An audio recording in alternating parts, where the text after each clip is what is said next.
Yeah, so welcome everybody to the mathematical physics seminar. Our speaker today is Fridrich Valach from his home office, but actually from Imperial College, and he will tell us about his latest work on G-algebroids. Thank you very much. So hi everyone, and thank you for giving me the opportunity to speak here at this seminar about the recent work that we've been working on together with Mark, Ondra, and then Voldram. So part of the people are present. Yeah, so this is the work on arXiv, and it concerns what is called G-algebroids. So maybe first a check. So do you, I suppose that you hear me well and you see the cursor also, right? Okay, very good. Okay, so what is this supposed to be about? So it's supposed to be a unified framework for exceptional and generalized geometry and Poissonity duality. I actually wrote Poissonity duality, but I had in mind a more general one, Poissonity duality. Here I prepared some sort of table that I want to fill in during the course of the talk. Let's hope it will work. Yeah, I see some. Sorry, I hear some strange sounds.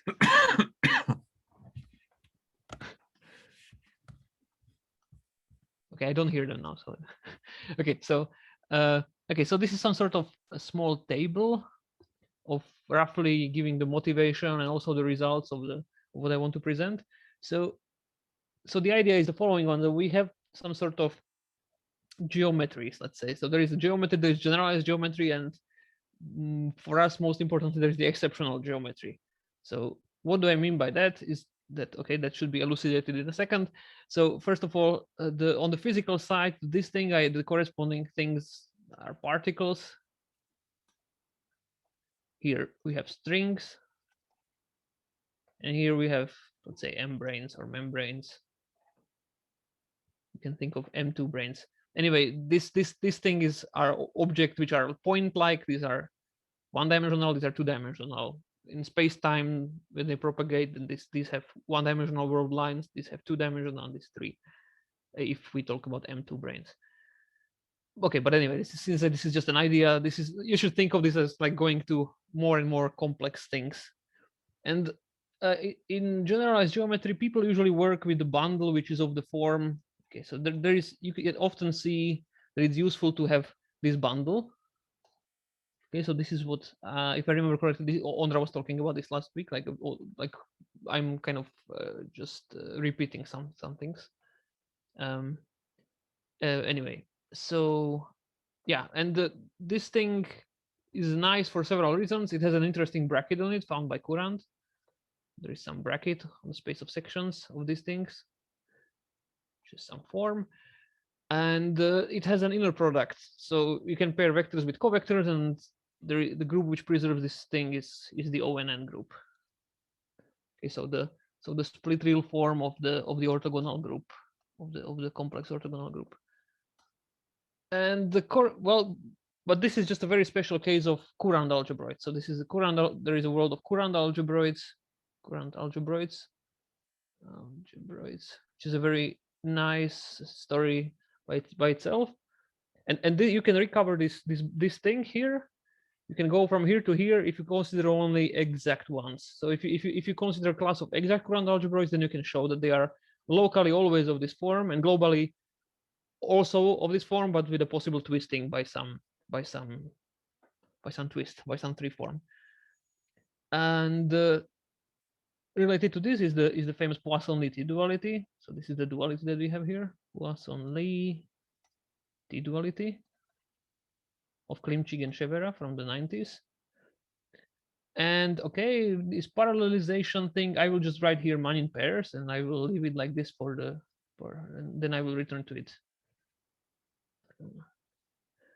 And in terms of, if you want to describe dynamics, like for example, if you want to talk about the background of the string, so the string moves in some sort of space-time, and the background of that is, well, there are some fields, for example, the metric, but there is also something else. So together you can parameterize the fields in what is called the generalized metric. And the generalized metric in this case, you can see there's a reduction of the structure group of this bundle from ONN to ON times ON. So probably you've seen this in other disguises. This is an alternative way how to say it. So you reduce down to On times On. And now the goal of this talk is to fill in the remaining gaps. So actually our original goal was to study exceptional geometry, but along the way you see that in a sort of trivial way you also get some insight about the first line. So what you can say about the first line, at least for now, you can if you want to build some sort of parallel story to this, then you know that particles can move in space-time, let's say, and like the simplest thing that you can imagine is that you have just the Einsteinian gravity or whatever. You have only GR, so there is only metric. In metric you can see there's an On structure, and so here the corresponding thing here would be GLN. I will not write R. Okay, everything is real here. So yeah, so if you and the corresponding bundle, you can say that you have TM. So TM has a structure group, which is GLN. And when you want to describe the fields, then the field being the gravity, then you just reduce down to an On thing. But now the question is, what do we have here? Here. This will not be too interesting anyway, but what is more interesting is the other case. And the starting point for this considerations is that we know that there is a bundle which people use when they are studying this exceptional geometry. And the bundle has the following form. So it looks like almost like this, but it has a higher forms. And okay, I should have made a smaller font. So there is also the wedge 5, and there is more things, but for now, for us, let's suppose that we keep ourselves to, if n is the dimension of M. Okay, let's keep this smaller, equal to 6, because otherwise you would have some higher stuff which we don't want to care about for now. And the reason it's called exceptional geometry is that this bundle here, it just as here there was a natural structure group O and N, in this case you get the exceptional group. So you get E, let's say E, it's called like this, E and N, and okay, we will also put some R. Okay, this piece is not terribly important, but it is kind of important. So this adjoint piece is basically what you have here roughly, in addition to SLN. Right? You have SLN times R. So by this thing I mean the split real form of the exceptional group. And yeah, so maybe you remember from Ondra's talk that actually, okay, strictly speaking, the exceptional group you only get if n is equal to 6, 7, and 8. But you can easily extend this to like smaller ranks. So if you have, this is your EC. So anyway, I will draw these pictures in a moment, but for now this would be E8. If you forget this is E7, this is E6, and if you forget further, then you get E5, E4, E3, etc. Except that those will correspond to normal groups. Like this thing, if you look at it, this is the SO5, sorry, SO10. So anyway, so for us, actually, strictly speaking, the only exceptional group will be E6 that will occur here. Okay, but it's not too important. And okay, and here there is also a natural bracket, some sort of generalization of the Courant bracket or Dorfman bracket. And yeah, so the main question that we were asking is what is here. So that's like the most important question, and how we can use it to study something here. And then okay, here there's something.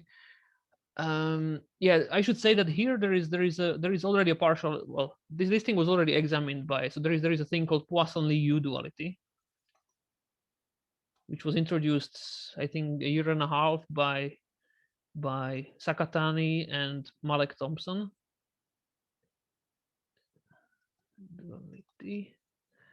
And our goal was to also to shed some more light on this and to put it back, sorry, to put it in the algebraic framework as well. So this thing will, so I will put a small question mark to signify that a desirable thing is to also know how this fits in the language of algebroids, well, whatever algebroids. And in the last bit here, let me put, so here this is known. You have to describe the corresponding supergravity fields. Here you need to do reduction to the maximally compact subgroup. Okay, so this is the case also in the above ones, also for GLN and ONN. I'm writing it in words here because there is not a clear, I mean, there is not a nice pattern here. Like you have to specify each of these groups separately. But anyway, this is known. Namely, it is known that the reduction of the structure group from E and N times R plus down to this thing gives you precisely the fields that you get when you study the 11-dimensional supergravity restricted to D dimensions. So that's a buzzword here, but anyway, so this is kind of the physics and motivation that we are interested in filling in this or answering these question marks. And to do that, we created this framework of G-algebroids. So let me go to that. Yeah, if you have questions, then please do ask. Maybe I have one question. Yeah, please. No. So this was maybe it was also asked last time, but now I understand. So this is all in Euclidean signature. Yes. So the only right. So you're talking about the last column. Yes, the last column. Yes, that one is in Euclidean signature. If you would want to do Lorentzian, for example, in generalized geometry, which you often do, then yeah, you would need to put here O. What is it? O n minus 1,1 and times O n minus 1,1. I think. Yeah, and it will no longer be compact. Yeah. So if you want this pattern of having the compact ones, that one is that's only the Euclidean thing. Riemannian. Thank you. Okay, so before defining the G-algebroid, so the idea is that we want to specify some sort of playground which will depend on some group input, right? So here we have some GLN, here we have some ONN, here we have some exceptional group. Now the question you can ask, like, what is the possible starting algebraic setup to create such things?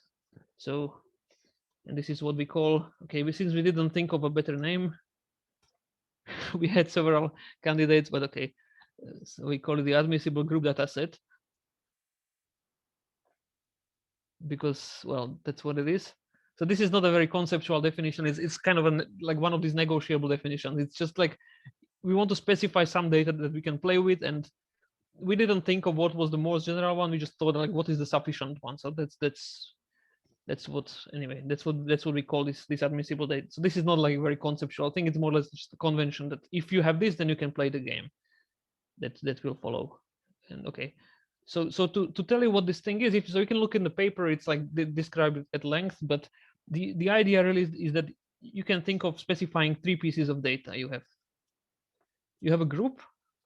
Okay, so there is some, so I'm skipping some technical yeah, okay, I mean, it should be reductive, whatever, but you can relax this. Everything is negotiable, all the properties. Okay, so this is a group, this is a representation of it, and this is another representation. But this n should be sitting inside the second symmetric power of E. And okay, so this is the input, more or less, and then, okay, as you can say that it's also part of the input, you need to specify maps, 2 maps, G equivalent maps, one of them which goes like this, and the other one which goes in the other way. So if the group is nice, then there is, and you take some like generic representations, then these things are more or less granted, because you just take, if n is inside here, then you can always find a complement if this group is nice, and then this complement would give you these maps up to a scale, etc. But okay, what is really important here is that we will need basically, I will just call it the triple GEN, and together with this triple, we will need to have some chosen maps satisfying some conditions. But as I said, those maps are usually determined up to some scaling, whatever, but this condition actually fixes that scaling. Okay. So this, I don't want to go into too much details. The point is really that we need to have this triple of data and these 2 maps. Conditions, let's see, there is one, but okay. So let me put examples instead, so that one is more fun. So examples, so there will be 4 examples that I will be discussing. So first of them is the one where you take this n to be trivial. So that's like so if you take your G to be GLN, your E to be the vector representation, so in this case Rn, and this thing you take 0. Okay, so this is the first triple that we will consider. Then what do you? Well, okay, yeah, full stop. So this is one example. I just want to draw like a diagram so that like every fancy talk about these things should have a diagram.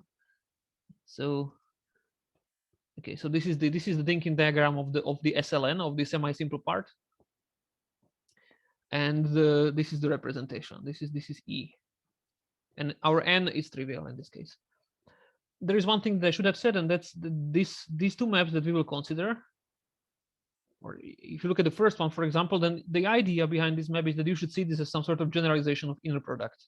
Okay, so this is N is inside the symmetric power, so this is really just projection down to you keep some part of the product, and you should really think of this as an inner product. So if you wish, you can think of it as a set of inner products, which is valued in this, I mean, the N worth of inner products. And that viewpoint comes from the other example, which is when you take O and N. And here you take again the vector representation. In this case, it's R to 2N. And here you take R. Okay, so N. So if you have an inner product, then inside this, inside the second symmetric power, you have a natural scalar, which is given by basically the graph of the inner product. So this thing, for this thing, this map will be really the inner product. Okay, if in this example, this map from 2 copies to here, it needs to be the inner product because those maps need to be equivalent. So the corresponding picture here would go like this. Okay, so in this case, this is E. So far, nothing fancy. It becomes more fancy with the next example. So this is the exceptional one, the one which we are really interested in. So if you take this guy, okay, and yeah, well, you okay, it's kind of difficult to explain what these representations are in terms of, because they kind of differ in a sense I mean, they depend on the N, but they also don't really. So, but anyway, the easiest way is to show you on in terms of thinking diagrams what this thing is. So for example, if you take N equals 6, which is the maximal case that we consider, so this is the E, this is the N equals 6. You have 6 nodes, and this is your E, and this is your N. Okay, let me put the orange color. This is N. And if you go to N equal 5, then as I said before, you just remove this first node. So maybe I should draw the diagrams first. Sorry, let me draw the diagrams without the representations. So this is N equal 5. This is N equal 4. And okay, you can have also N equal 2, 3, which would be like this. So you just gradually remove the things. This is not this is just semi-simple. It's not simple. Okay, and the representation E will always be the one on the left. Apart from, okay, this case is kind of small and a little bit degenerate. So here you have to take this and this. Okay, so this is E. Like the sum of that, sorry, product of those two. Anyway, this is kind of a little bit degenerate, but okay, it's still nice. And N is always the thing on the right.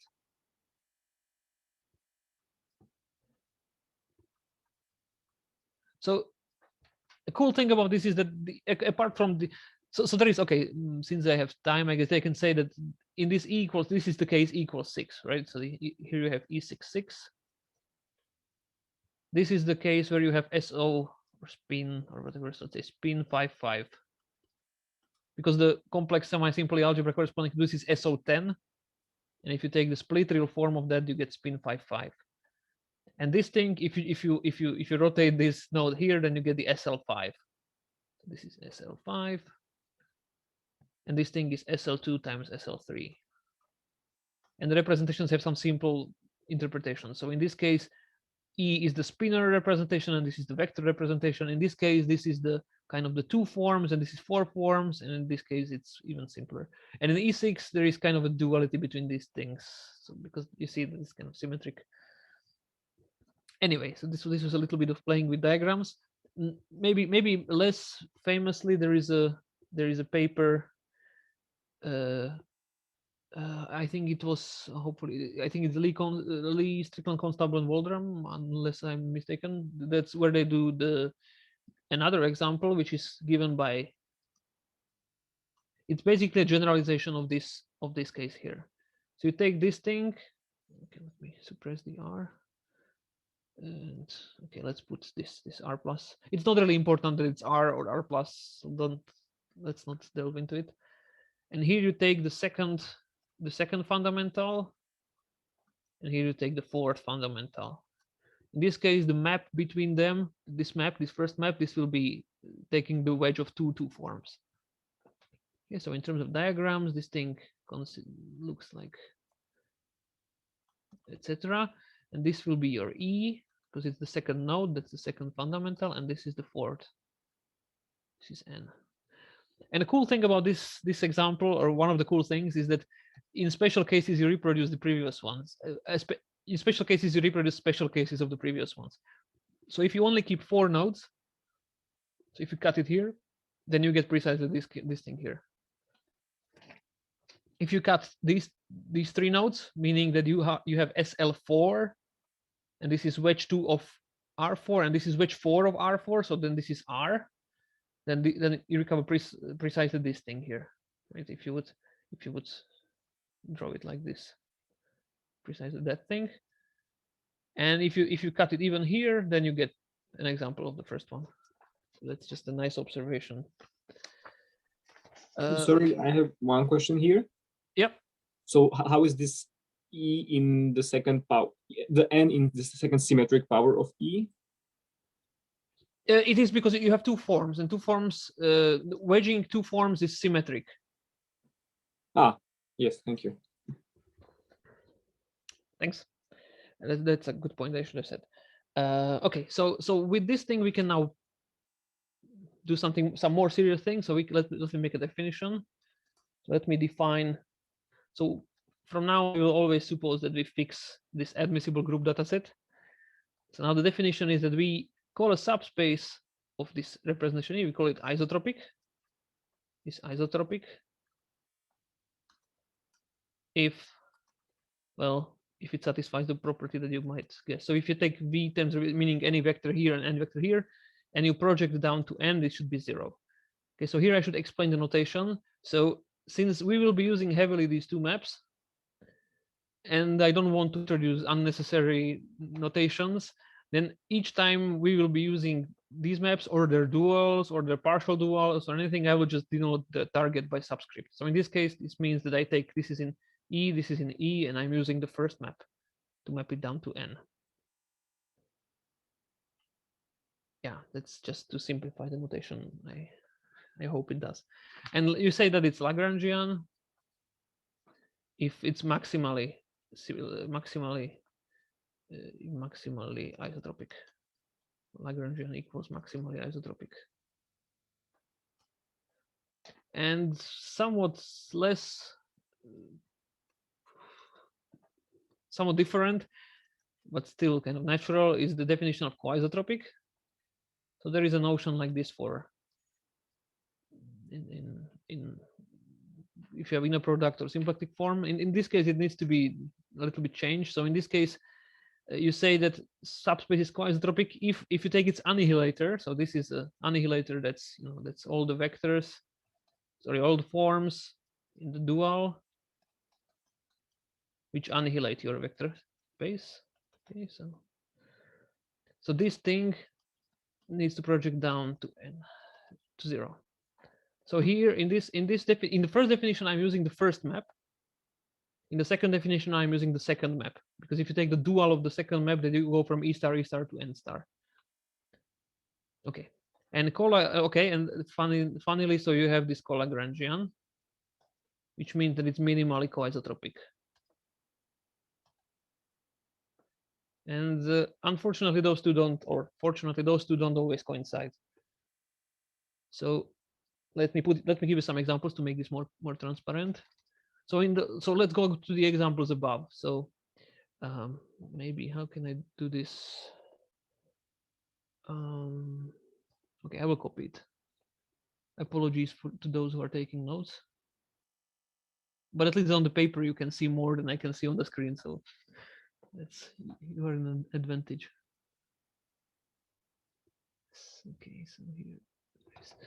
Okay, so in the first case, if you look at the definition, then since n, this is n was trivial, then any subspace is isotropic and coisotropic at the same time. So any V is iso and coiso. On the other hand, Lagrangian means maximally isotropic, which means that it has to be, okay, so Lagrangian, there is only one, and that's the space itself. And there is only one co-Lagrangian, that's the trivial one. Because there is no one, yeah.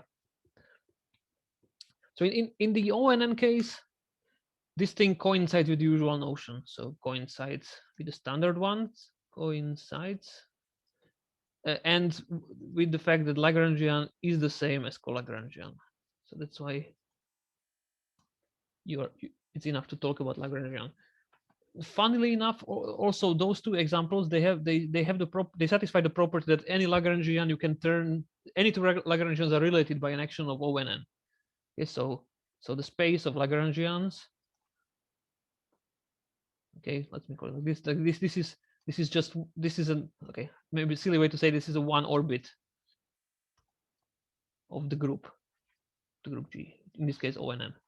And the same here actually, right? So Lagrangian was everything, and everything itself is in particular kind of trivial orbit. Okay, so the reason I'm writing this, in this case it's kind of trivial. The reason I'm writing it is that in the ENN case this is no longer true. So it turns out that here you have, in fact, there is two orbits. One of them is given by n-dimensional V's, sorry, two, let's say, orbits for Lagrangian. Okay,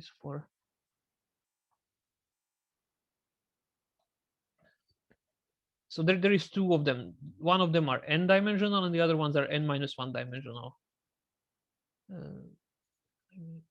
Dimensional. Yeah, I mean, yeah. So probably I should, okay.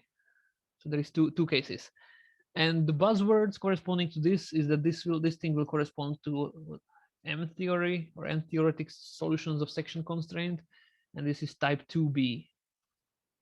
Okay, so these are some buzzwords which will hopefully become clean later. But the point is that you have really there is two possibilities for this maximality. And if you wonder how is that possible, I mean, how can you have like two different dimensions of maximal things? And then look at the last, I think this is the most illustrative thing. Sorry. So here in this explicit case, you have two forms and four forms. And here it's again the case that you have two orbits of Lagrangians. And so you can think of what these are. So you want to have some subspace V inside wedge 2 of Rn, satisfying the property that, in other words, you want to have a bunch of two forms which satisfy the property that if you wedge any pair, you get 0, and you cannot enlarge this space. So there is one obvious option, and that's okay, so there is two options. One option is given by picking let's say pick a V1, a one-dimensional subspace, and then you take your V to be V1 wedging with anything. In other words, you consider two forms which have a common factor, right? So you pick up some vector and you wedge it with everything, and obviously if you take wedge of two such things, then they vanish because they have a common factor. So this thing is n-1 dimensional because V1 with V1 is 0, but the rest is non-trivial. On the other hand, if you pick a three-dimensional subspace here, then, well, you can define V to be the second wedge of that. Okay, so if you have three basis elements, A, B, C, and then you take A wedge B, B wedge C, and C wedge A, then any mutual wedge will vanish, but you cannot enlarge it further. You cannot add anything else. So this is three-dimensional. So you have this funny thing that in this case you have two different types of Lagrangian. And in fact, this is what happens in this special case when they coincide. Sorry, in this case, that's what is happening in here. So in the special case when n is equal to 4, no, n is equal to 5. Yeah, because you want to have 4 nodes. Okay, if n is equal to 5, then you get 4 and 3, which is this thing here. Okay. Okay, so now after this little bit of algebra, we can now proceed to this more serious part where we define this G-algebroid. Okay, so again, we fix this GEN, this triple. And then, okay, definition is that, so G-algebroid consists, so this is a definition. G-algebroid consists of a principal. Okay, this is maybe not the most clever way to state it, but anyway, it consists of a principal G bundle over M, or some manifold, and the following structure on the associated bundles. On the following structure on the associated bundles. So since we have associated vector bundles, so since we have a G and two representations, then we have a corresponding associated bundles, which by a small abuse of notation I will denote by the same letter. Okay, so here it was a representation, here it's a vector bundle. Okay, so basically, well, again, this is kind of the principal thing that you should think about. The rest is there just for a ride or whatever, like it's necessary to put it, but anyway. So we want to have following structure. So first of all, as you are used to when working with algebroids, probably you want to have a bracket. So you have an R linear or R bilinear bracket, which works on the space of sections of E. So you give me a section and another section, I can give you a bracket. Sorry, I can give you another section, well, third one. So R bilinear map. Then you want to have a vector bundle map. So far, there is nothing really new. This is the anchor map, which goes from E to Tm.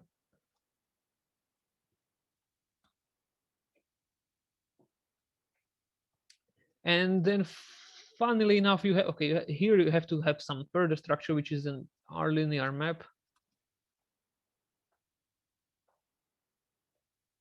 D that goes from N to E. I was from sections. It's some sort of derivative operator.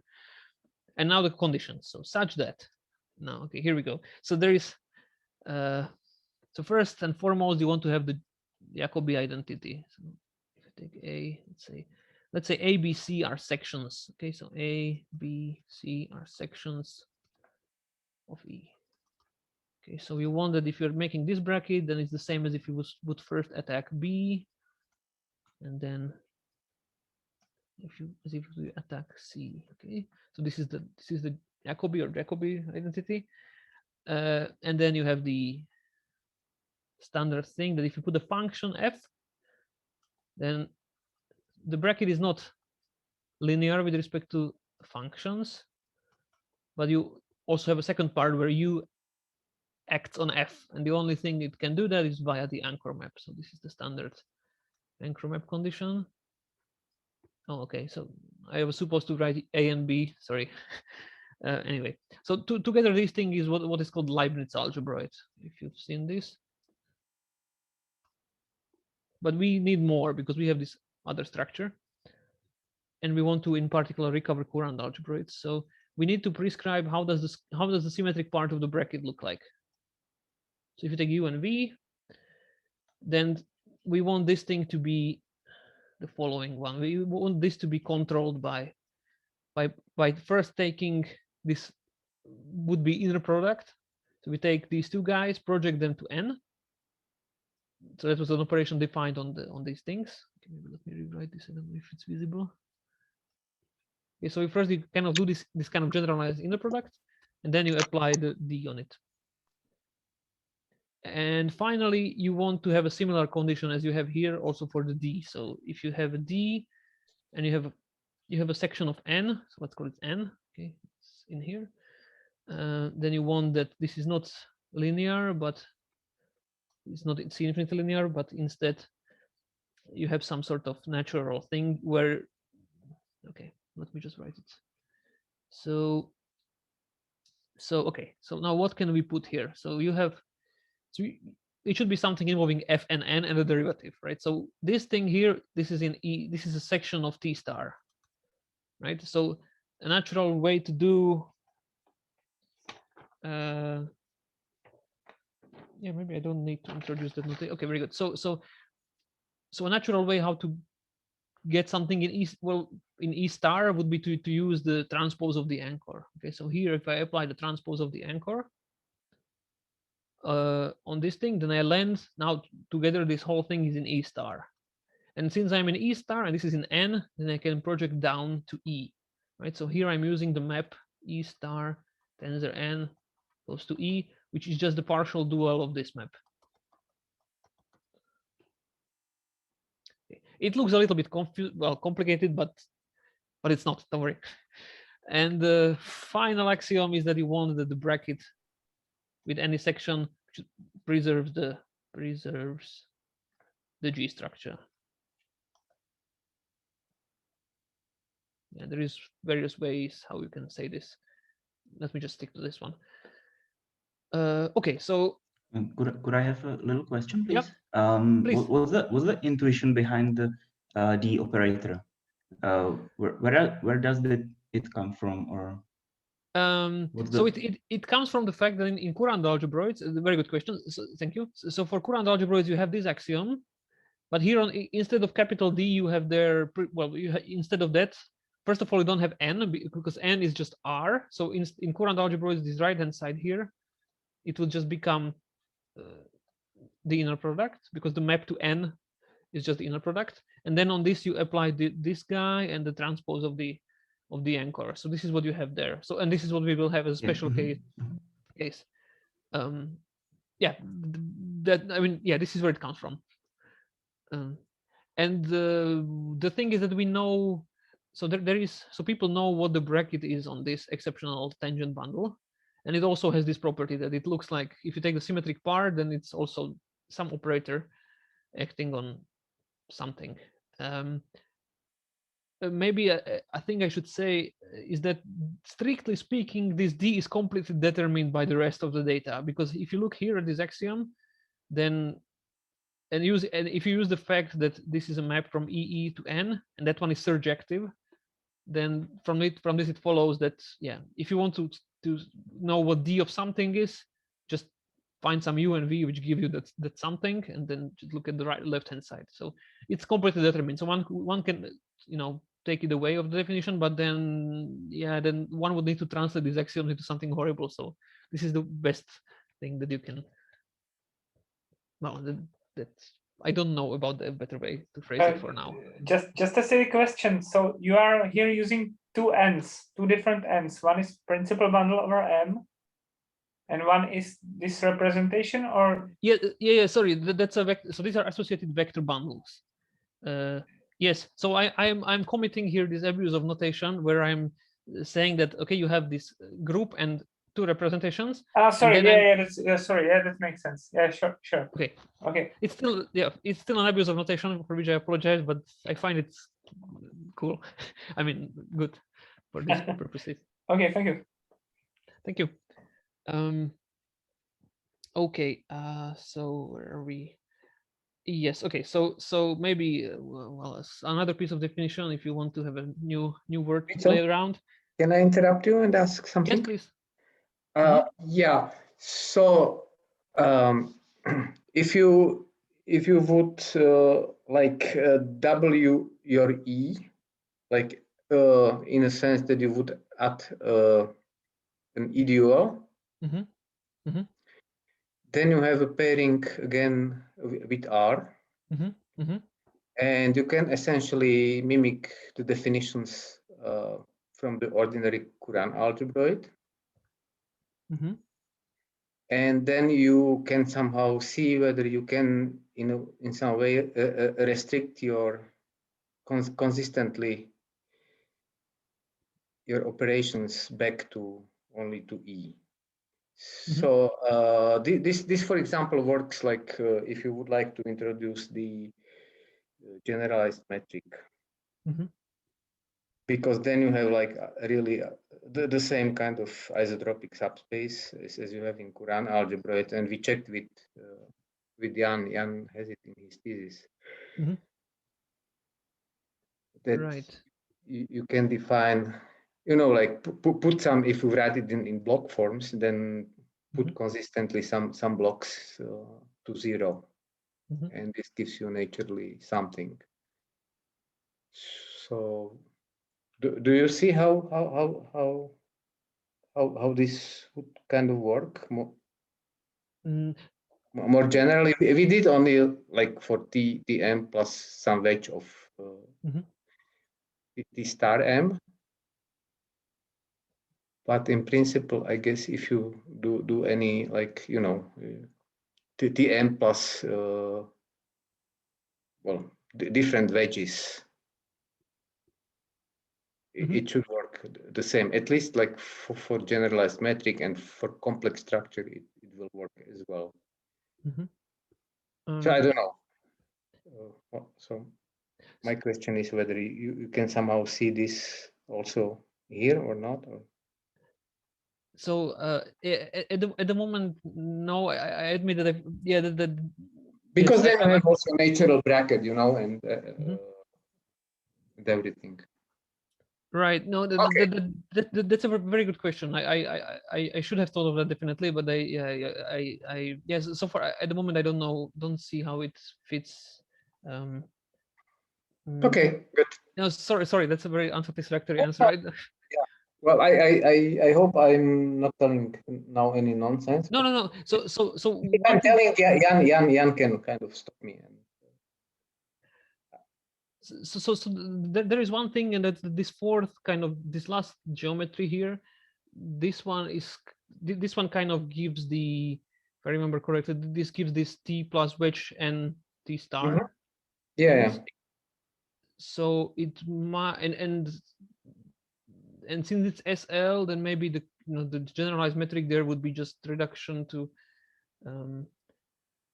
So maybe one can try to look here for a connection, but I'm sorry, I really don't know from at the moment how. No, but shouldn't worry, of course. I mean, but yeah, okay, just kind of remark. But thank you for the comment. That's definitely one should look at. Okay, so here what I wanted to say here is that you can say, okay, that if M is a point, then instead of a G-algebroid, you just call it G-algebra. Okay, it's not a very clever definition, but okay. And anyway, I'm not going to use it, so maybe I could have skipped this. Anyway, what I'm going to use perhaps is that you can show, or I can show you at least, what are some simple consequences of these axioms. So first of all, as is usual for Leibniz algebraids, you can show that you have this property that this follows from the first two axioms. It's a fun exercise.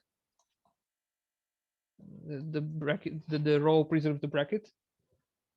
And then you have the other property which says that actually the image of this capital D is central. So left central, to be more specific. So it satisfies this property. But what is really important for us is that you can show from these axioms that you have a following sequence, following chain complex. You take this guy, and then you go to this guy, then you go here, and then you go here. And yeah, so here the map is the anchor. Here the map is the transpose of the anchor. So the transpose of the anchor sends you into E star, and then you use this map here. So roughly speaking, it's row transpose. Okay, so you can show that this is always a complex. It follows from basically from applying row to this guy. The left hand side vanishes, and the right hand side gives you that D followed by row is 0, and if you use it here, then that's basically what you get here. Okay, so now it makes sense to mimic the definition from current algebroids and say that we say that G-algebroid is exact if this is exact. Is exact if that thing is exact. And okay, exact now means exactness here and here, because this thing doesn't have a map from the left. So okay, and it is now where probably the connection to reality starts. So you have, So if you look at the first example from above, so if you take this GLN with a trivial thing, then let's look at what it gives. So what does it give you? If you don't have any n, then you don't have any d operator. So this axiom goes away, and this axiom tells you that you have a skew symmetric bracket. So this is actually Lie algebroid. And furthermore, since this is GLN, this is the maximal group that you can have. This means that there is no such condition, because your G structure is the biggest one. Everything is preserving. Everything preserves it. So you get. So this is Lie algebroids. So now we already know what to put. What to put here. So here we can put now Lie algebroids. Okay, this was perhaps not that surprising. This should be something known. If you look at the exact ones, what are the exact in this definition? So if n is 0, then the left side is not here, and you just get that E has to be Tm. So exact means that E has to be Tm, the tangent Lie algebroid. And if you go back again, then you see that's precisely this arrow. That if you take exactness, you end up with this guy. Okay. Okay. More interestingly, in the string case, if you take O and N with the R to N and R, so the second example, then as was said before, this map from E tensor E to N becomes the inner product. So this thing is the inner product, and in this, unfortunately, this doesn't give Courant algebra on the nose. In addition, you have to suppose that you have to say that this D has to be, first of all, this thing and this thing. Okay, but still, it's kind of natural, because if your N representation is this one-dimensional trivial one, it means that the corresponding bundle is just the product bundle with R, and sections of that, what we call small n here, so sections of this thing become just functions on the manifold, and there you have a natural map for Courant algebra, which is just given by the de Rham differential. So that's why you can make sense to put this thing. So you take de Rham, you end up with a one form, then you put the transpose of the anchor, so you are in E star, and then you identify E star with E using the inner products. Okay, I'm not writing this. This is not really the point. So sorry for being so sketchy. But anyway, this is the Courant algebroids. Courant algebroids, and exact. In this case, this thing reduces to the exact sequence of Pavol, etc. So this is really exact.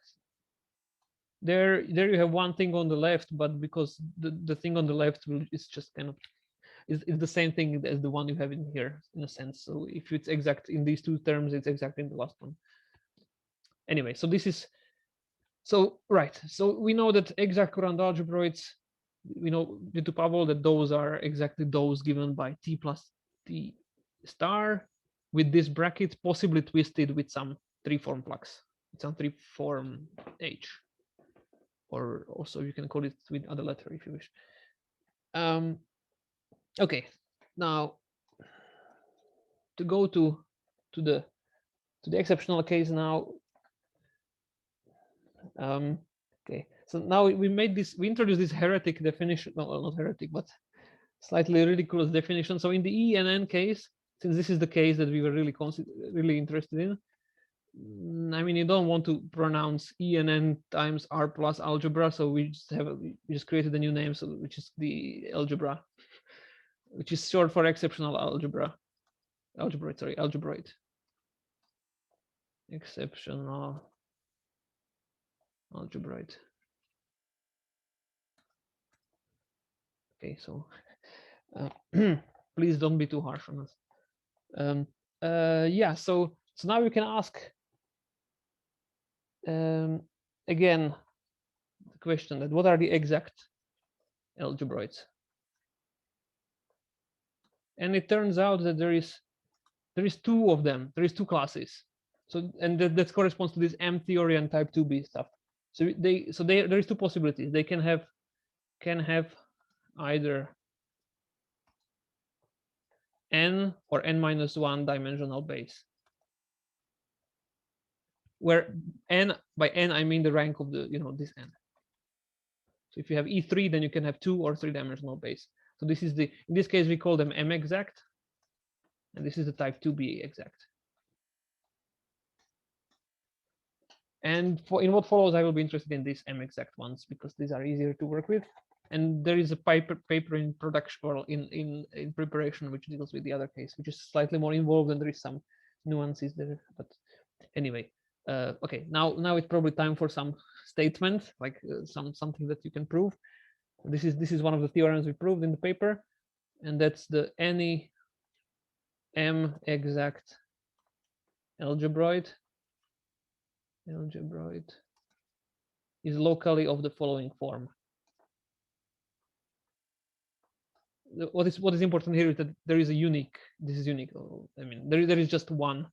Just as for courant algebroids, locally they were always of this T plus T star with no twist. In this case, it's similar. In this case, you get that E is locally of form Tm plus wedge 2 T star M plus wedge 5 T star M. So the thing you want precisely, and with the bracket given by something. And since okay, let me write it just for the. Okay, so the subscript denotes the degree of the form. So vector fields 2 form 5 form, and then this thing is this thing.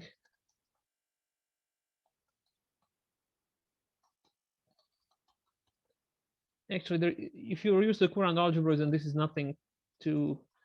So far, there is nothing new. It's precisely what you would imagine would go on.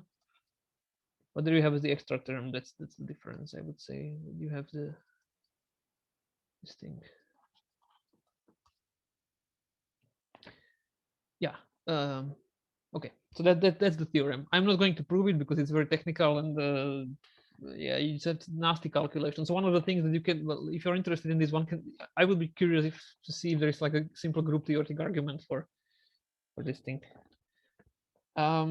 Yeah, maybe. So this is locally. This is unfortunately just local statement. Globally, it's more subtle than in the courant algebraic case. So for one thing, you can show that there is possible. Well, for sure, you can twist it with some form. So you can twist it with some F1. This is one form, and some F4, which is a 4 form, and they need to satisfy these conditions. So there is a natural way to twist them. Twist this thing.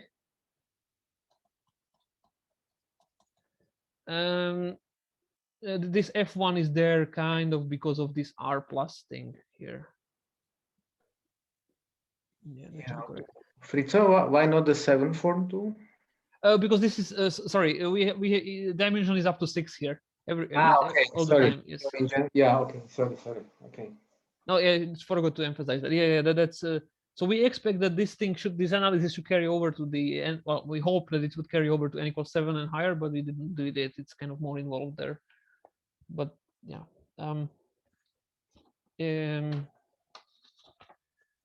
Yeah, so you can twist it with these things, and but there is possibly more, not in terms of twist, but in terms of patching these things. You can have some funny non-abelian gerbs and whatever, some stuff which we didn't care about for now. Okay, so I see that my time is okay. So how much time do I have? I think you can take a good 10 minutes more. Oh, 10 minutes, perfect. Yes. Perfect, thank you. 10 minutes should be perfectly fine. That is just the thing. So I have two very short sections, what parallelizations and examples, and the one with examples is particularly short because there are basically no examples.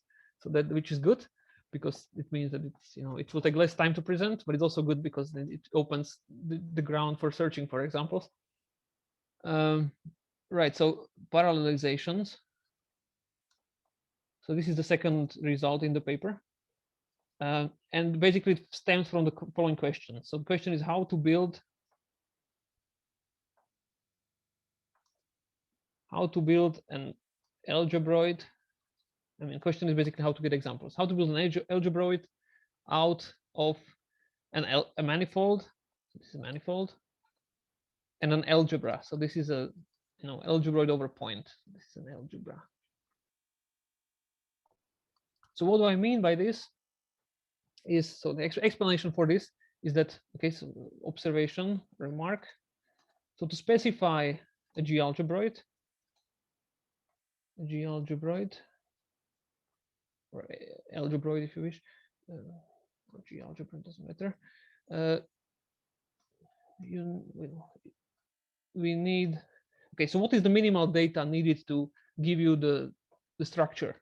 So if you look at the definition, then what you need, definitely you need to have the bundles, you need to have the G structure. I mean, it's principal G bundle, basically. You need to have the anchor map.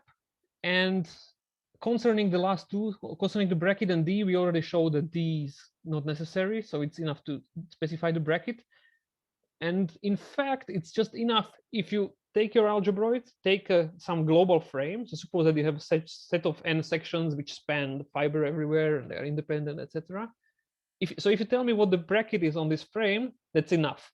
The reason for that is that if I want to have a bracket of two general sections, then I can use these axioms, right? If I insert any function here, I know how to take it out by what is the price to pay for that. And similarly, if I take a function, put function in the first slot, then I know how to, first of all, I know how to rotate the stuff to get it in the second slot, and I know how to exit the function out. So because of that's basically the reason these axioms are here for us, why we put them in. So to summarize, okay, so the data that you need to have the bundles, the principal bundle as well. Okay, so this G structure. Let me be slightly imprecise and say G structure. You need to have the anchor map, and you need to have this guy, but it's enough to do this guy for a frame. Or hope the naming here, I'm using the correct names. Anyway, so this is enough. You can calculate from this the general bracket and general D. Okay, so now let's return to the question. So the question was how to build an algebroid out of this. So what do I mean by that is that if you have an algebra and you have a manifold, then you can consider the product. It's kind of silly thing, but okay, why not? You can consider the product bundle, product vector bundle, and the same for n. Okay, so we would have like the same for n. Okay, so yeah, let me skip this, don't write it. So I want to make a algebraic structure on this thing. So what do I need? So I need to have the bundles. So those I do have out of this thing. I just take the product. You need to have G structure, but since G structure is just some sort of pointwise property, then you have it automatically here as well, because this thing had the G structure. It's an algebra. Let me skip this. And this thing here, well, if you pick a basis of E, then basis of E gives you a frame on this thing, a constant, or a global constant frame. So I can declare the bracket of two such constant sections to be just corresponding bracket on the algebra, right? So basically, since I have a bracket on this gives me bracket on constant sections. So this is precisely this last piece. So the upshot is that you only need to know what row is. Okay, so if I want to build an algebra out of this data, the only thing I need to specify furthermore is the anchor map. So and what is the anchor map? It's a map. It's a vector bundle map from this guy to Tm. But if you look at it, like, what does this really mean? It means that what is a vector bundle map from this product bundle to Tm? If you think about it, that's the same as having a map from E to vectors fields on M. Okay, because at every point on M, I need to specify an assignment from E to a vector at that point. And this is, well, I guess it will not surprise you that, well, you necessarily need to have, for the axioms to hold, that this thing is an action. So basically, okay, you need to have an action of this algebra on M. Okay, so action in the usual sense that you have a homomorphism which preserves the bracket. Okay, so far this was okay. This was a little bit vague, but the point was that if you give me an action of an algebra, so this is an algebra, this is an action, then potentially I can build an algebroid out of this. It's still not clear that it will satisfy the axioms, but at least if it does, it's unique. So yeah, so this is a sufficient amount of data. So now the real question is now that when does this thing define an algebroid. And for concreteness, let me be more specific and let me be interested in the ones that we are really interested in, these M-exact ones. When does this define M-exact algebroid? And okay, so there is few things that you can see immediately. One of them is that this needs to be n-dimensional. Okay, so I can suppose it also because yeah, the M-exact algebroid by definition needs to have n-dimensional. If you want this to be base, then it needs to be n-dimensional. The second thing, you know that this, if you have an exact thing, exact algebroid, then going back to the sequence, you see that in particular a row has to be surjective, which means that you need to have a transitive action. So this is a transitive action. Okay, so this is the question. When does this such a thing define a thing? And the answer is that's the theorem that we proved, and which we proved, but it's actually so there was a theorem by Inverso in proved in a very different language, and so it's basically the result that he proved. Yeah, there is just like very small differences between the things, and we still need to think about a little bit about them, but basically one should credit it to him. I guess, yeah. I mean, okay, so I mean, at least, well, okay, so it's this, and then it's Bagden, Hulik, Valach, Waldram, 2021. Okay, so and the theorem says that this is if and only if the stabilizers are coisotropic. Stabilizers are coisotropic, or sorry, co-Lagrangian in this case, co-Lagrangian. This means that at any point on the manifold, if you look at the pre-image of this map, so yeah, then this should be co-Lagrangian inside. And okay, by itself, this doesn't really maybe seem physically relevant, but like what is important about this is that there is a simple corollary to this thing, which says that if you're interested in, okay, I didn't say this, but okay, the reason we are interested in those spaces is that this is what is called Leibniz parallelizable spaces. Or just parallel. There is different wording for this. So parallelizable spaces. This just means that you have an exceptional tangent bundle or whatever, such that if you take bracket of constant sections, sorry, it's first of all it's trivial, and then if you take the bracket of constant sections, it should be constant. So it's precisely what we have here. It's algebroids of this form. They are called Leibniz parallelizable, and physicists are interested in them because in this exceptional geometry they correspond to maximal consistent truncations. If that's the buzzword. Anyway, so the corollary of thing is that if you're interested in Leibniz parallelizable M-exact algebroids,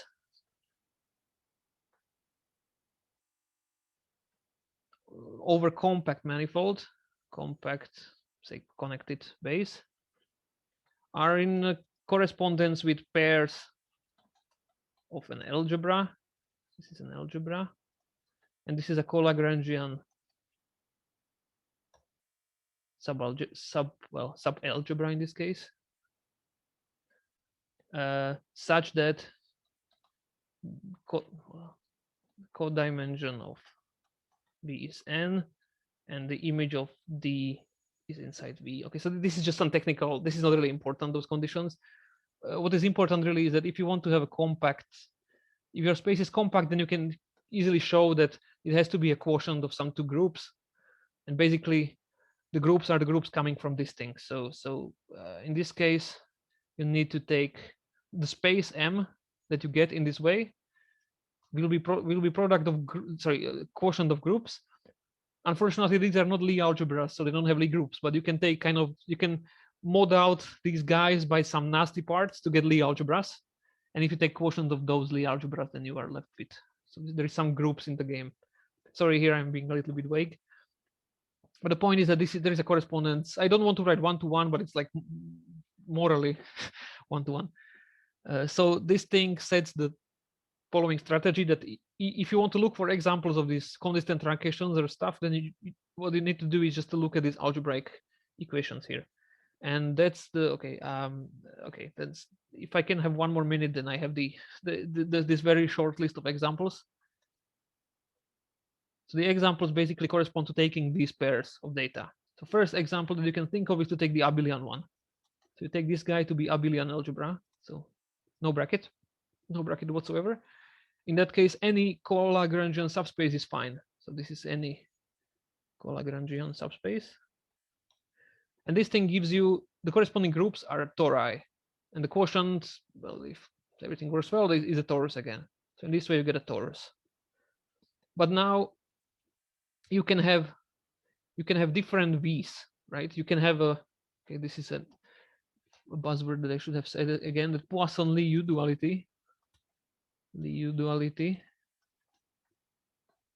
without spectators. In this case, just means that fix E, change V. That's so if you have the same E, but you take different V's, then the stuff you get, they will be Poisson U dual. So this is the natural extension of. And in this case, if you take different co-Lagrangian subspaces, so remember from before we said that they form a orbit of the action of the exceptional group. So there is exceptional group acting on the space of co-Lagrangians. It was Lagrangians before, but doesn't matter. There is an orbit of those things, and if you take different guys on that orbit, then this corresponds to U duality. So that. Aha, yeah, okay, yeah, I should probably finish soon or immediately. Sorry, just. So the second example is that if you take a Lie algebra, so this is a Lie algebra of dimension n, and then you can take, basically the idea is that you want to craft the group, to make the group. And so to do that, you just naturally take k plus, you do the same thing that you did with the exceptional tangent bundle. You take the k plus 2 forms plus 5 forms, and you declare this to be your V. And you get k, the group k. And if you wish, you can deform this. You can search for different V's. You get some sort of Yang-Baxter equations and stuff like this, and then you can recover some new duals. And finally, the example which is not a group is given by taking this SO5 and this thing SO4. So this is an example due to, I think, Lee Strickland-Constable-Waldram, I believe, or maybe the collaborators can correct me. Anyway, from this you get the quotient of the corresponding groups, which is the four sphere. Okay, so sorry for being a little over time. Yeah, so these are the only 3 examples that I know about so far. So the question is if these are all of them, or if there is more, and in either cases the result is interesting for physicists in this area, from what I understand. Okay, so thank you very much for your attention, and sorry for going over time. No worries, thank you.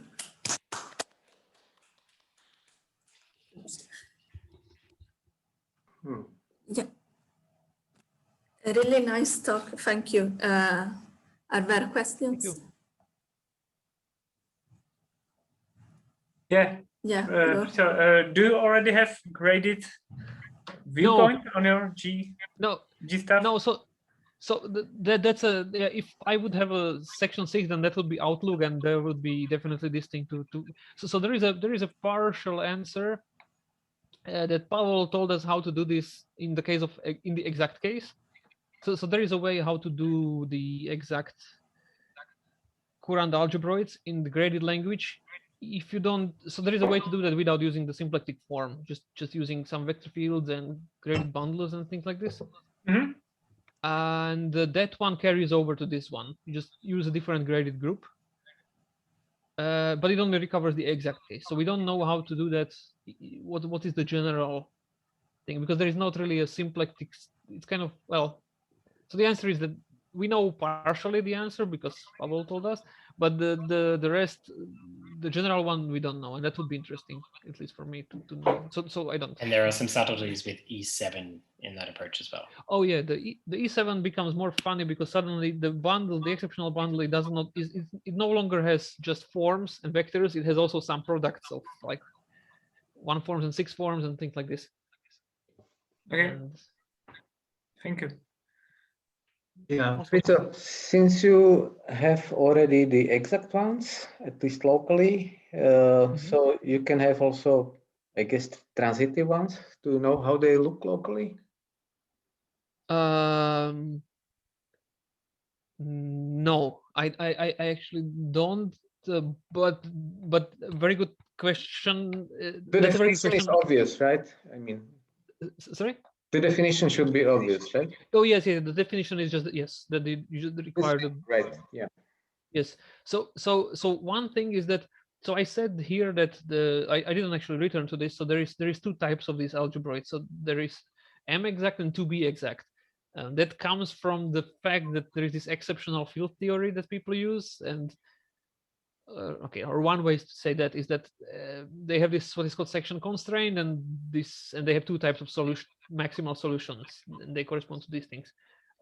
Okay, sorry. Perhaps a better answer would be that these correspond to describing physics in the type, like the physics that come from M theory and physics that comes from 2B. But there is also 2A, and 2A you can also embed it in this framework. But funnily enough, it will correspond to something which is not exact, but which is transitive. Like you need to kind of like the next step, like almost exact, but it has some extra bits, and that one should correspond to this type 2A things.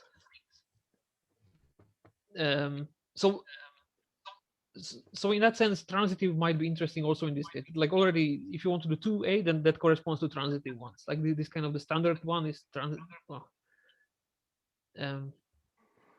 but yes, so that was not your. So your answer to your original question is that I don't know how the classification of the transitive ones look like. Okay, thank you. But that's a very good question. I would like to ask. So the second last example you mentioned speaks about some Lie algebra K, any Lie algebra, and from that, I guess I should produce compact example. Yeah. So is it true that at the end you produce some M, which is compact? Yes, sorry. In this case, I was a little bit vague. So here, yeah, I mean, here you can take any. That doesn't have to be compact, but then the group that you get might be not compact, so it doesn't fit with this corollary. If I would really want to make an example of this corollary, I should have said that it's a compact Lie algebra. But yeah, but this is some sort of trivial example. There is nothing really interesting going on here, because it just says that if you take any group, then so the point is that on a group you have the parallelization of the tangent space, and you have this frame which has constant coefficients when you take brackets. So that's kind of, it already satisfies this Leibniz parallelizability for some simple reasons. So there's nothing really deep behind this example. It's just,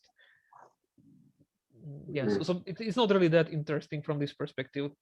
There is not. This is the more interesting example. I would say that there is something nice.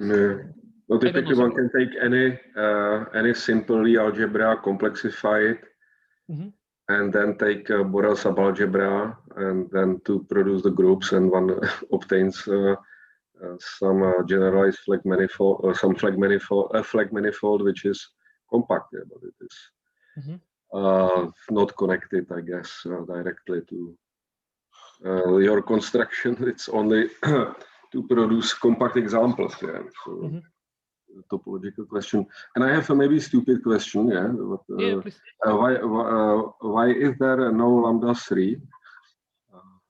I mean a wedge product set. Well, in your example, there are always missing lambda 3. Yes, and 4. So okay, so there is a physics answer and there is a mathematical answer. The physics answer is that this all construction comes from this M theoretic things, and there you have well, this wedge 2 is there because you have two M2 brains, roughly speaking, and this 5.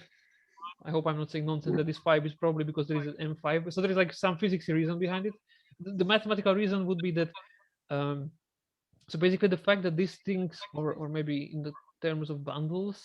So it is connected to representation theory, or yes, okay. Yeah. So this thing, if you take your exceptional Lie algebra and you take this GLN subalgebra, which corresponds to this, well, this kind of subdiagram, and then you decompose it, then you get precisely that E looks like T plus. So where your T is just R to N, so vector representation of SL, and then you get this one and the 5 form. Yeah. Yeah. So you decompose the adjoint representation. Not the adjoint.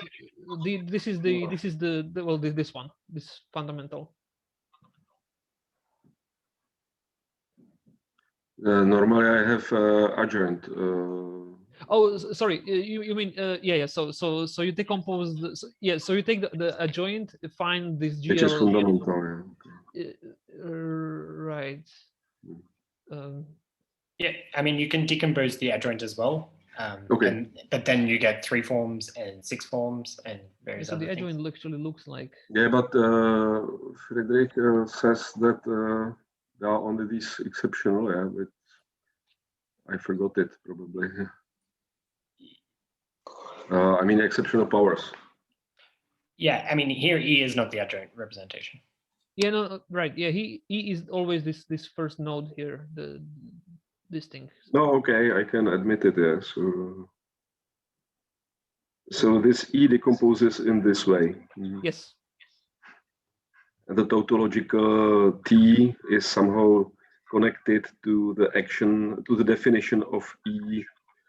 In the case of GLN on GLN, yeah. So yes. Yeah. This is the fundamental of GLN. Sorry, I cannot move. Okay, I cannot write a bracket because there is I have this zoom box there. Okay, thanks. So what is actually the algebra for this E6 case? Sorry, say again? What is the algebra for the E6 case? In what sense? I mean, it's the thing that we described. In your sense, as your generalized G-algebroid over point. Mm-hmm. Sorry, what was the question? What is the algebra spelled Yes. with E for the E6 case? You mean like well, I mean, the definition is that it's just the algebroid over a point. I mean, there is not like a clear structure that this has to. I mean, there is not a classification of that. So there are many of them. Yeah. So you can have, this is one example would be you take in that case it needs to be 27 dimensional. So we have basically a couple of examples. One of them would be that you take an abelian algebra. I mean, algebra, you should see it on the same level as like a Lie algebra or whatever, associative algebra. Then you have the algebra, and then you can study examples of that. And you have algebras for n equals 6, n equals 5, n equals etc. And in n equals 6, you would need to be 27 dimensional. And well, this example says that it should be abelian. This example would give you, starting from any 6-dimensional Lie algebra, you can take this thing. This will be 27 dimensional. That's another algebra. Or you can take. Oh, this is not E6. So, okay. So this algebra is not connected to the G structure a priori. No.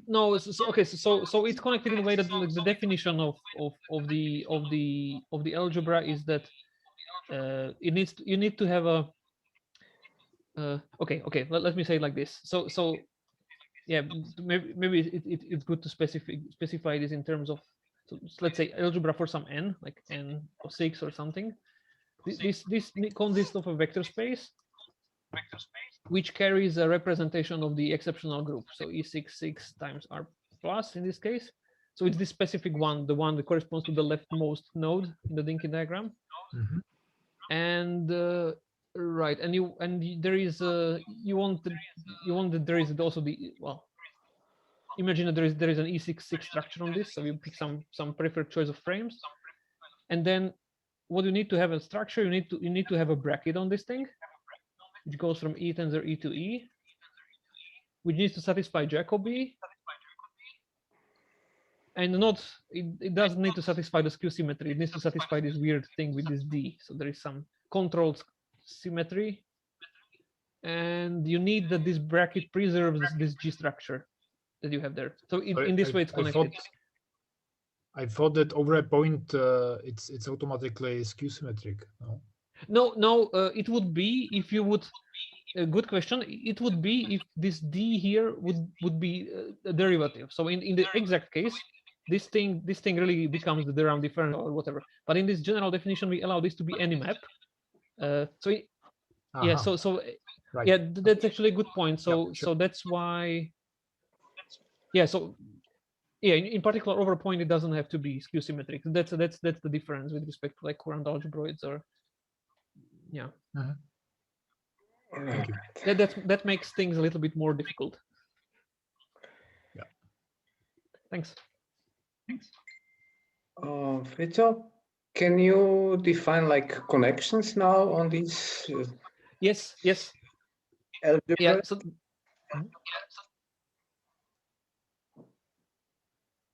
sorry, go on. I get some interference. No. I mean, yeah. I guess you could mimic the things like for the Leibniz algebraids, right? For these local algebraids. Yes. So in fact, we have it in the. So there is a last section in the paper which I didn't describe, and that's with the dynamics, with the like generalized metrics and things. And you can just directly extend what Dan has in one of his papers. You can define connections, you can define torsions, and you can define the Ricci tensor as well. Some sort of generalized one. We did it kind of, like really just mimicking what they did. So in particular, the tensor which we have, we don't like. We know how to define it for torsionless, for metrics which admit torsionless connections, which was enough to prove some compatibility results for Poisson U duality. But yeah, I mean that's one question also, like what is this tensor? If you can define it for an arbitrary G-algebroid, and so we did a little bit of that, but it was not too general. It was just to fit so that we can use it to prove something about the Poisson U duality. Okay. Yeah. Okay. Nice.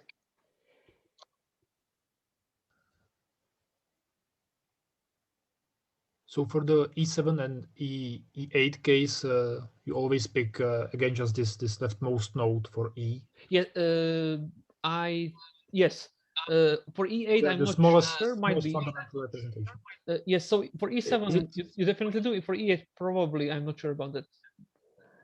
So in other words, do you always pick the smallest fundamental representation?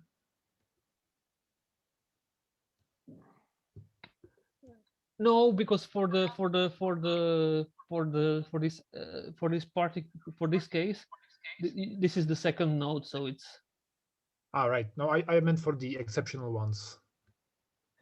You mean like for the truly exceptional ones? Yeah, I guess so. I think so. Yeah. Maybe if one wants to be fancy, then one can also say that this thing that the physicists, they actually consider this up to E11.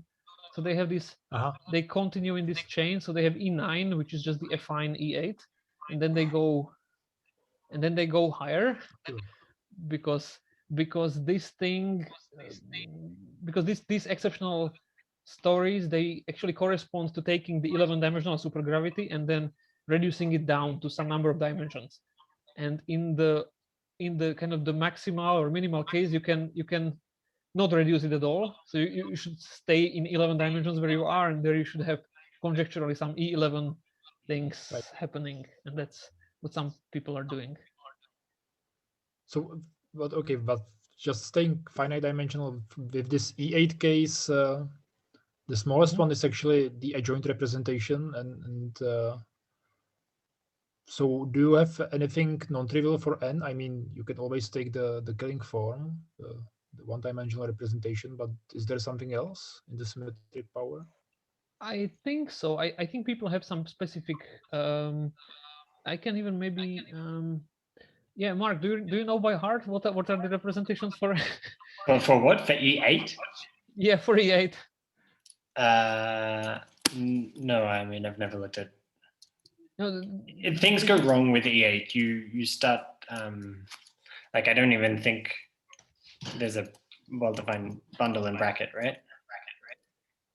Yeah, there is so things gradually start to get wrong, like get nasty. So with E7 it's still that you have a bracket and you have these representations and everything, and then if you go beyond, then some other things break, which I don't remember precisely what they were, but yeah, in the meantime I'm opening this thing. So there is papers where people study this, like this is related to this tensor hierarchy things. Oh. I mean, for E7, it's very doable. You can write down this instead of t plus wedge 2 t star, you basically have that, and then you have an additional term which is like wedge 7 t star tensor t star or something like this. And that's your Kaluza-Klein monopole. If this is GM2 brane, this is GM5 brane, then this physically is a Kaluza-Klein monopole, and then there's some bracket on this bundle. That's fine. It just fails in the definition of our G-algebroid because the symmetric part is not D of something now. Yeah, so it seems that they have okay, so now I have some stuff they're saying. Okay, so I just have to identify which one is the E and which one is the N, but it seems that one of them is the adjoint, as you're saying. So I guess that's E. That's the leftmost node.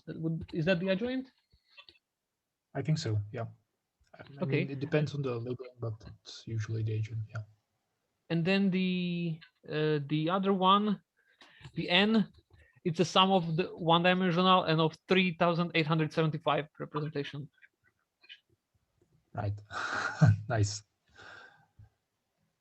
Wait, so the N is not irreducible? It's not.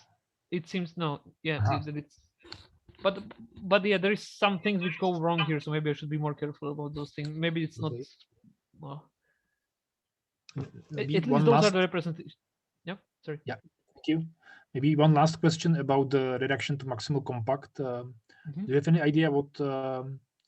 So in the Courant algebroid case, the reduction is given by the generalized metric, which is like the algebraic object. Do you have any idea what kind of algebraic object plays the role for the E6 case? For the E6 in particular, yeah, that's a very good question. That's what people in this business are often wondering about. So, well, the quick answer is that generalized metric is defined to be the reduction of the structure group, which is not very satisfactory, I guess. Sure. But then I mean, you can parameterize it in terms of some tensors, which are the tensors that actually this corresponds to these fields that people describe by this metric. So for ODD, like for this Courant algebroids, you would have a metric and a 2 form. In this case, you get what is it, Mark? It's like metric 3 form, 6 form, and stuff like this, and maybe scalar. That's right. And if you have the R plus factor, then there's a constant function at the front as well, or a section of a line bundle. And maybe in E6 there was some other representation. Yeah. So no. So for E6, you've got the metric, you've got the 3 form and the 6 form, and these are the geometric data that you have in the 11-dimensional supergravity, right? Because you've got the metric, the 3 form potential, and the 6 form potential as well. Right, but I remember you were telling me that like in some dimensions you have this specific, like these accidental things that you can describe this generalized metric in terms of something else. But I forgot how that went. Do you know what I mean? Oh, you mean in the same way that like I can describe a generalized metric with Courant algebroids as these endomorphisms and stuff. Yeah. They're kind of different for each of the dimensions. If you're interested, I can send you some notes I have on this that kind of catalog the ones that I know about. But yeah, they're kind of very different depending on whether you're in E3, E4, E5, etc. Right. Okay. Yes. So the unifying descriptions seem to be the reduction of the structure group. Yep. Okay. Thank you. So can you return to this two orbits? Yes. M theory and to A.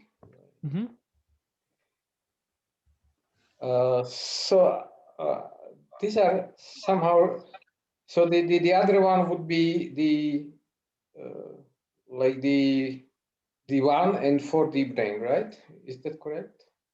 So like when you dimensionally reduce M theory to 2A, is this the case?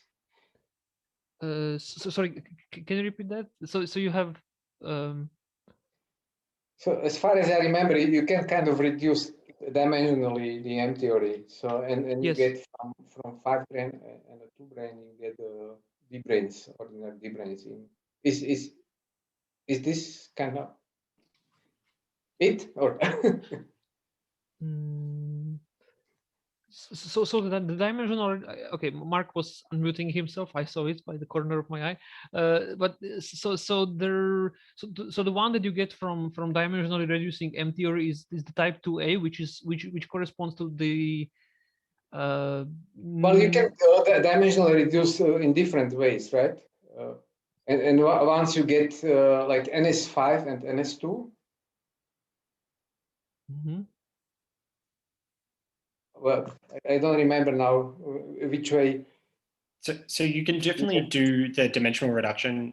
So the thing here is that there are two solutions to this Lagrangian co-Lagrangian thing, and that's the M theory and the type 2B one. So if you take the M theory one and you say that your manifold is now some M, like some principal circle bundle, you can do the reduction and you get all of the type 2A stuff, but it's somehow different to the 2B section condition, right? So I mean, yes, you can do this and you get all of the data, like your bundle, your M2 brane and your M5 brane decomposes into like a fundamental string, some D branes, various things like this. Even the fluxes, like the twists that you have, they decompose into your H flux, your Ramon fields and everything. Like it's all lovely and really nice. But it's not like a maximal solution to this. Like it's somehow kind of distinctly different to this 2B picture here. Yeah, so there is this picture that one can draw.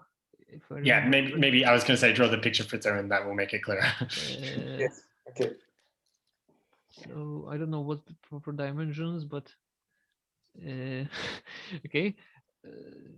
So the idea here is that so here you have dimensions of the, so you fix your E, like let's say E6 exceptional tangent bundle or something. And in E6, you can have a 6-dimensional, you can have a 6-dimensional, this is 6-dimensional, this is 5, 4, 3, okay, it should be 2 and 1, okay. And so, okay, so this is a diagram capturing the structure of the isotropic subspaces. So you can have, you can have the, so these are the maximal ones. You can have a 5-dimensional and a 6-dimensional Lagrangian, isotropic ones. And they are maximal, so they're Lagrangian. And if you then like remove one vector from there, you get a 5-dimensional thing. And this is the M theory. This should be the 2A, and this should be 2B.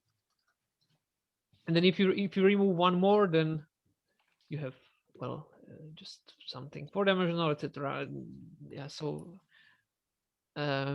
so you cannot get from here to here by reducing by one step. You need to go to 2A and then do some T duality there and things. Okay. Yeah. Okay. But it is nice that if you have like if you are doing it over a circle, the M theory thing gives you all of the data that you're used to in 2A. Like it's on the nose, everything.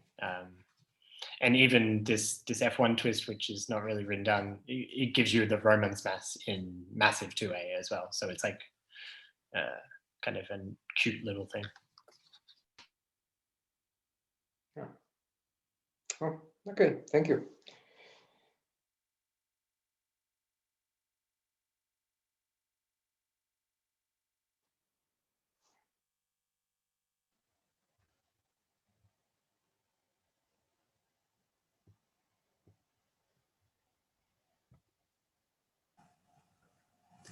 Okay, as there are no more questions, I think we can thank Fridrich again. Thank you. It was happy to see